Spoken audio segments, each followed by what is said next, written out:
दोस्तों, महाकुंभ मेला श्रद्धा, आस्था और भक्ति का सबसे बड़ा संगम है।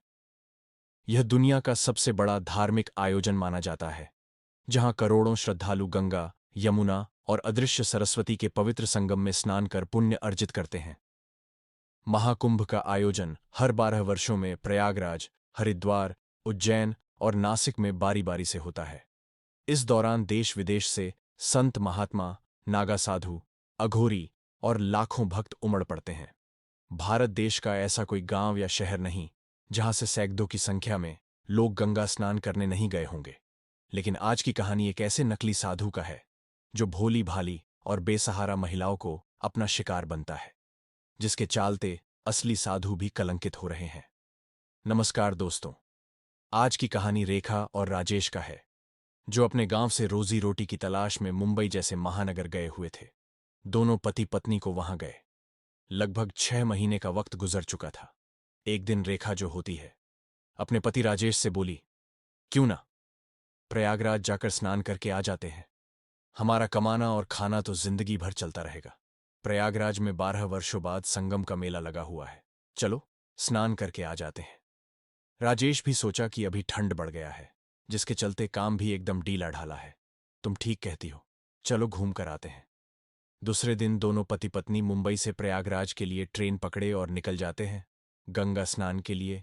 दूसरे दिन वह दोनों प्रयागराज स्टेशन में उतरे और ऑटो पकड़कर चले जाते हैं। संगम की ओर भीड़ बहुत ज्यादा था। इस कारण ऑटो वाला उन दोनों को संगम नगरी से 5 किलोमीटर पहले ही ऑटो से उतार देता है। अब उस भीड़ भाड़ भरी सड़क में दोनों पैदल ही गंगा स्नान के लिए चल पड़ देते हैं। करीब 2 घंटे पैदल चलने के बाद दोनों संगम किनारे पहुंच जाते हैं। वहां जाने के बाद देखा कि भीड़ बहुत ज्यादा है, तो राजेश अपनी पत्नी रेखा से कहा कि तुम ऐसा करो, पहले तुम स्नान करके आ जाओ।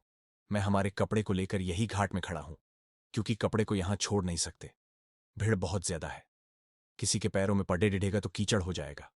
रेखा बोली, ठीक है जी, आप यही खड़े रहिए, मैं स्नान करके आती हूं। ऐसा कहकर वह पानी में उतर जाता है। वह लगातार राजेश की ओर देखे जा रही थी और डुबकी लगा रही थी। तभी अचानक भक्तों का भीड़ इतना ज्यादा हुआ कि रेखा की आंखों से राजेश ओझल हो गया। रेखा जल्दी से पानी से बाहर आया। उसने इधर उधर अपना नजर दौड़ाया, लेकिन राजेश कहीं भी दिखाई नहीं दिया। वह वहीं आधे घंटे खड़ी रही, ये सोचकर कि राजेश कहीं गया होगा तो आ जाएगा, लेकिन राजेश वहां नहीं आया। अब रेखा जो होती है, वह स्नान कर चुकी थी। उसके कपड़े गीले थे और ऊपर से ठंड का मौसम, वह कांप रही थी। किसी ने कहा कि वह खोया पाया केंद्र में जाकर संपर्क करे और अपने पति का नाम हर आधे घंटे में अनाउंस कराए। अगर आसपास में होगा में तो मिल जाएगा। रेखा ने वैसे ही किया। वह खोया पाया केंद्र गई। वहां ड्यूटी में तैनात एक महिला ने देखा कि रेखा ठंड से कांप रही है। उसने रेखा को एक नया साड़ी दिया और कहा कि मैडम, आप चेंजिंग रूम में जाकर पहले कपड़े चेंज कीजिए। इधर बार बार राजेश का नाम अनाउंस कराया जा रहा था, लेकिन राजेश का कोई अता पता नहीं मिला। रेखा जो थी, वह गीले कपड़ों में बहुत समय थी, करीब 1 घंटा, इसलिए उसका ठंड कम नहीं हो रहा था। उसे थोड़ी दूर में साधुओं के तंबू के पास आग की सिगड़ी जलते हुए दिखाई दिया। वह वहां जाकर अपने शरीर को गर्मी देने लगी। तभी थोड़ी देर बाद वहां एक साधु आया और कहा, बेटी, तुम अकेले यहां क्या कर रही हो। रेखा ने सारी बात उस साधु को बताया।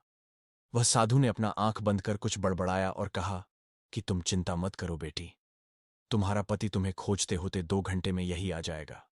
रेखा रुदन स्वर में कहा, अगर ऐसा हुआ तो बड़ी कृपा होगी आपकी स्वामी जी, कृपया करके मुझ पर कृपा करें। ऐसा कहकर वह रोने लगती है। साधु ने रेखा को चुप कराया और कहा कि जब तक तुम्हारा पति यहां नहीं आ जाता, आओ टेंट के अंदर आ जाओ और बैठो। रेखा वहां से उठकर बाबा के टेंट के अंदर जाकर बैठ जाती है।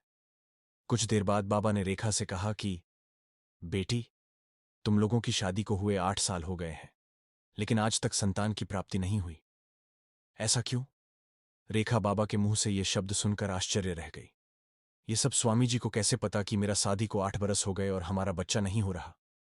रेखा को लगा कि यह बाबा बहुत पहुंचे हुए हैं। उसने कहा, बाबा ये सब आपको कैसे पता।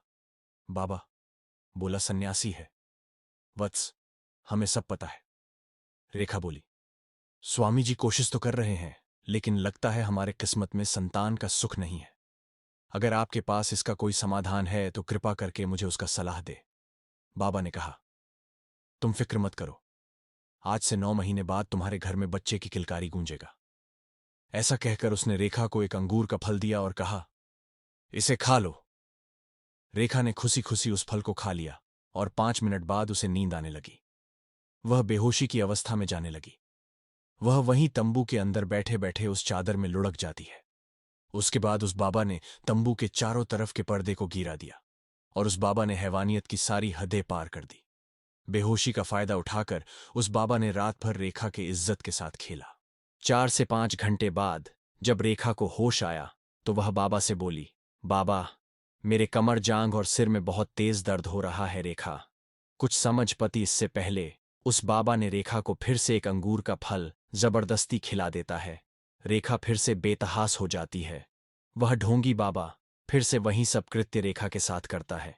जब भी रेखा को होश आता वह उसे बेहोशी की दावा मिली हुई अंगूर का फल खिला देता और उसे बेहोश कर उसका फायदा उठाता। यह सिलसिला करीब 2 दिन तक चलता रहा।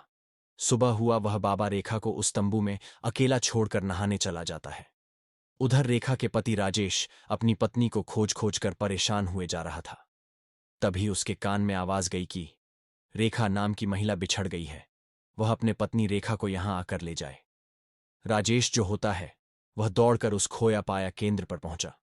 वहां पहुंचने के बाद ड्यूटी पर तैनात उस महिला से कहा, मैं ही राजेश हूं, कहाँ है मेरी पत्नी रेखा?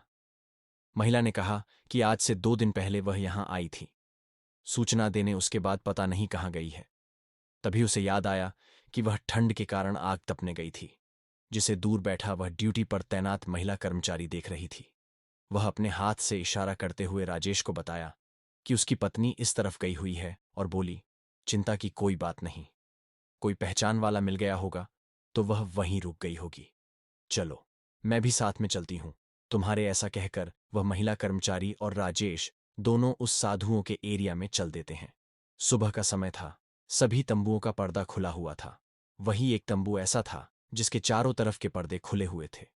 महिला कर्मचारी को कुछ शंका हुआ तो वह उस तंबू के पर्दे को थोड़ा उठाकर देखे तो उसके होश उड़ गए।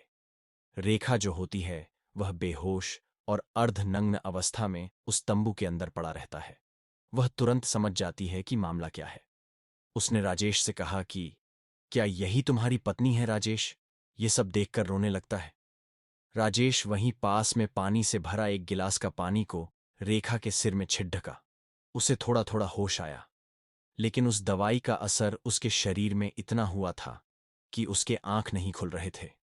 उसके मुंह से बस एक ही शब्द निकल रहे थे, बाबाजी बाबाजी। उस महिला कर्मचारी ने तुरंत पुलिस को फोन कर सारी घटना के बारे में बताया। पुलिस तुरंत वहां पहुंचा। इतने में वह बाबा भी स्नान करके आ ही रहा था कि उसने देखा कि उसके तंबू के पास पुलिस का हुजूम लगा है। वह सारा माजरा समझ गया और वहां से भागने लगता है, लेकिन पुलिस उसे दौड़कर पकड़ लेता है। उसके बाद पुलिस वालों ने जब बाबा से पूछताछ किया तो उसने अपना अपराध कबूल कर लिया और उसने ये भी बताया कि वह कोई बाबा वाबा नहीं है, वह एक मुख्यात अपराधी है। उसका एक गैंग है। वह सभी पुलिस और कानून से बचने के लिए ऐसे ढोंगी बाबा का भेष बनाकर इस मेले में फैले हुए हैं। वह सभी भीड़-भाड़ वाली जगहों में लुटपाट के वारदात को अंजाम देता है और भोली भाली औरतों को बहला फुसलाकर अपने हवस शिकार बनाता है। ढोंगी बाबा के निशानदेही है और उसके बताए हुए जगहों से सैकड़ों की संख्या में ढोंगी बाबाओं को गिरफ्तार किया गया जो अलग अलग अपराधों में संलिप्त थे। उधर रेखा को आनन फानन में उपचार के लिए हॉस्पिटल में भर्ती कराया गया। इस कहानी का उद्देश्य किसी के भावनाओं को आहत पहुंचाने का नहीं, बल्कि इस समाज में हो रहे घटनाओं से रूबरू कराना है। तो आप लोगों से निवेदन है कि अपने और अपने परिवार के लिए सुरक्षित सतर्क रहे।